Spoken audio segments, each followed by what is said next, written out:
All right, so get this. Today, we are diving deep into, get this, the blueprint of stories, story structure. Ooh, I know, I know. It doesn't sound that exciting, does it? When you hear story structure, it's like, ugh, that's kind of boring. But trust me, this stuff gets interesting. it really does. Yeah, we're going to have some fun with this. You're going to be surprised at how juicy this gets. It does. And it's one of those things where once you start to learn about it, you start to see it everywhere, which is really cool. Absolutely.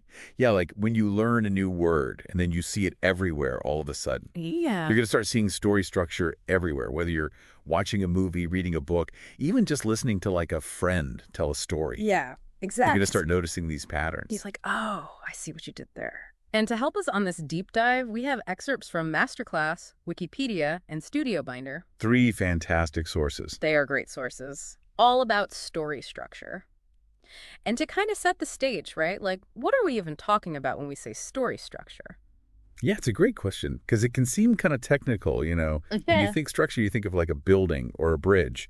But just like you wouldn't build a house without a blueprint, you really shouldn't tell a story without a structure to hold it together. Right. It's like there's a reason why stories work. Right, exactly. And that reason is often the invisible hand of structure. Right. Okay, that makes sense. But, why? Why do we crave this structure? Is it just something that, like, I don't know, screenwriters came up with to torture film students? Or like the English teachers, Oh, right? yeah. To make us analyze things to death. Right. But it's so much deeper than that. It all goes back to our brains, right? Right. Our brains are wired to look for patterns Yeah. and make sense of the world.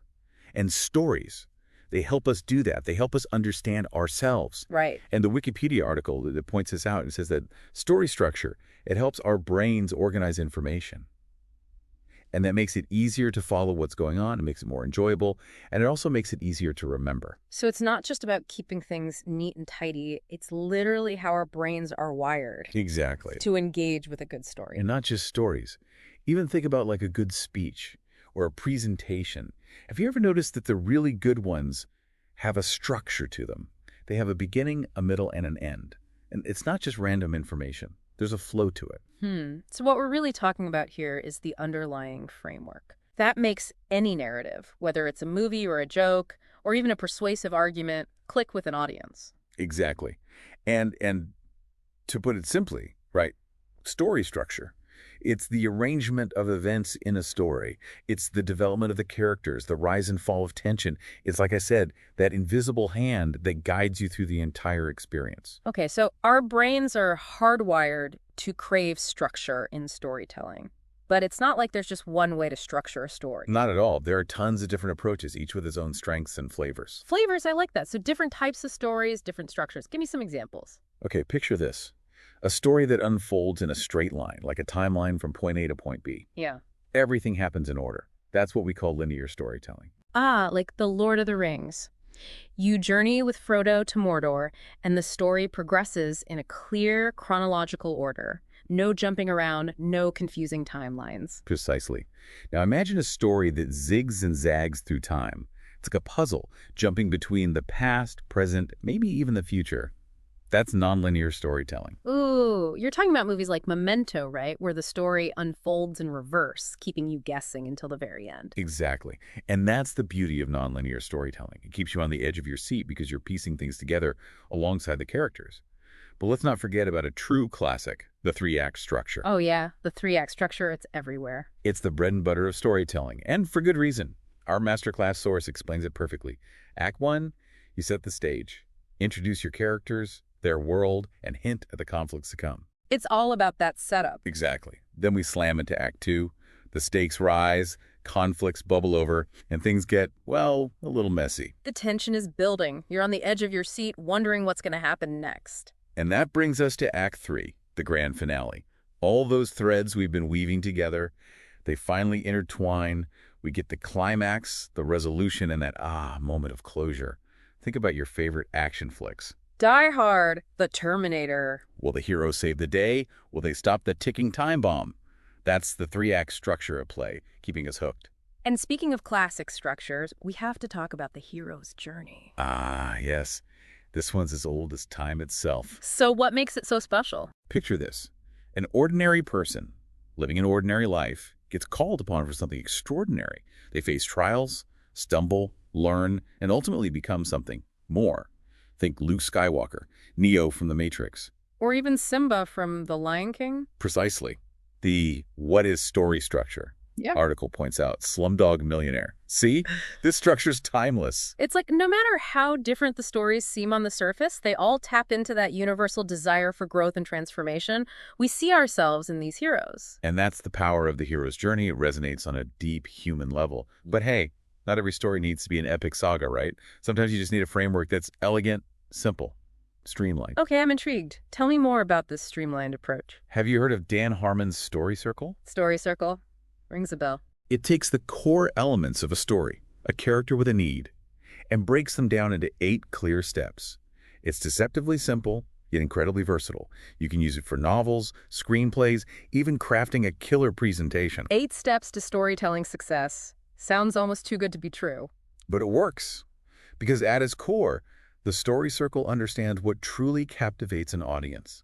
A character facing challenges, overcoming obstacles, and ultimately transforming through their journey. Wow, so we've covered a lot of ground here. Linear, non-linear, the hero's journey, Dan Harmon's story circle. It's incredible how many different approaches there are to storytelling. But I have to say, learning about all these structures, it's like I'm seeing patterns everywhere now, even in places I wouldn't expect. It's true. Once you start to recognize these frameworks, it's like a whole new dimension of storytelling opens up to you. Exactly. Like you're in on the secret.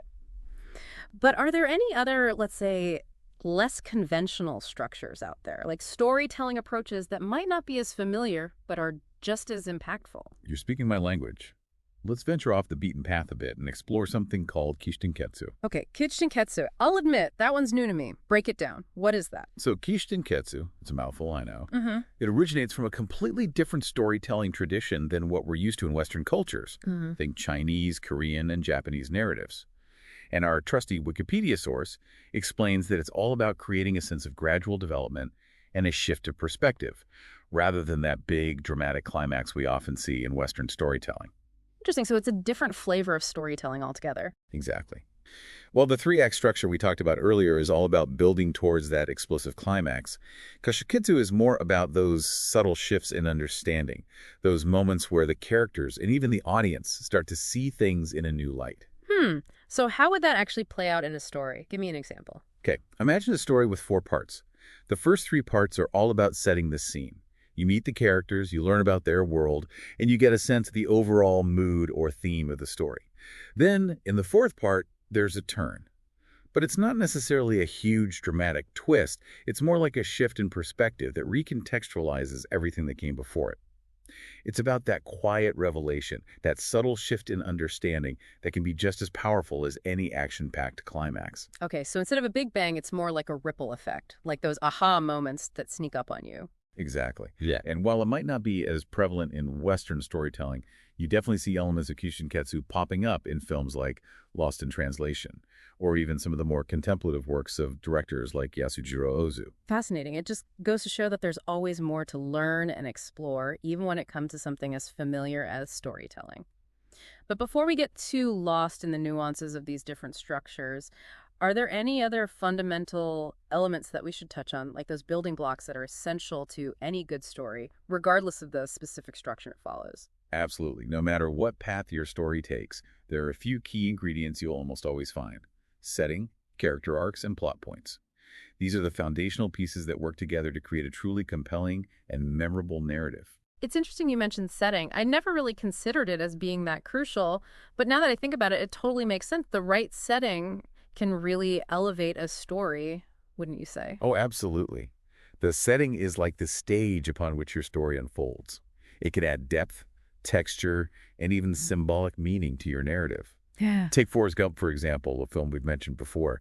The historical events, the places he visits, they're not just backdrops, they're integral to his journey. It's like the setting becomes another character, shaping and influencing the narrative. That's a great way to put it. And speaking of essential storytelling tools, we can't wrap up this deep dive without at least mentioning Blake Snyder's Save the Cat beat sheet. Ah, yes, a classic. Our Studio Binder source mentions this one, and it's definitely a favorite among screenwriters, especially those who thrive on structure. From what I understand, it's a much more detailed framework, right? It breaks down a screenplay into a specific set of beats that are designed to keep the audience engaged. Exactly. Snyder's beat sheet lays out 15 key moments, or beats, that he believed were crucial for crafting a compelling screenplay. From the opening image to the final scene, it's a roadmap for pacing, plot twists, character development, you name it. It's amazing how much goes into crafting a story that truly resonates. From these broader frameworks we've discussed, like linear versus non-linear storytelling or the hero's journey, all the way down to these more intricate details like the Save the Cat beat sheet, it's clear that storytelling is a craft that takes skill, intention, and a deep understanding of what makes us tick as human beings. Couldn't agree more. And that's what makes it so fascinating to unpack. But here's the beauty of it. You don't need to be a screenwriter, a novelist, or a film buff to appreciate this stuff. Understanding even the basics of story structure can completely change how you experience the world around you. You start to notice those patterns in everyday conversations, in the news, even in the way you tell stories from your own life. It's like you've unlocked a secret code. Suddenly, you're not just passively consuming stories, you're engaging with them on a deeper level. You're more aware of the choices the storyteller is making and how those choices impact your experience. And that, I think, is a really powerful thing.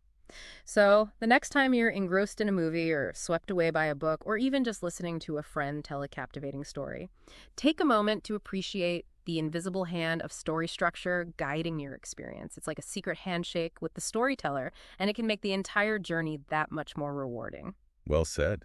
And on that note, I think we've earned ourselves a well-deserved plot twist. A break from the world of story structure. Until next time, happy reading, watching, and storytelling.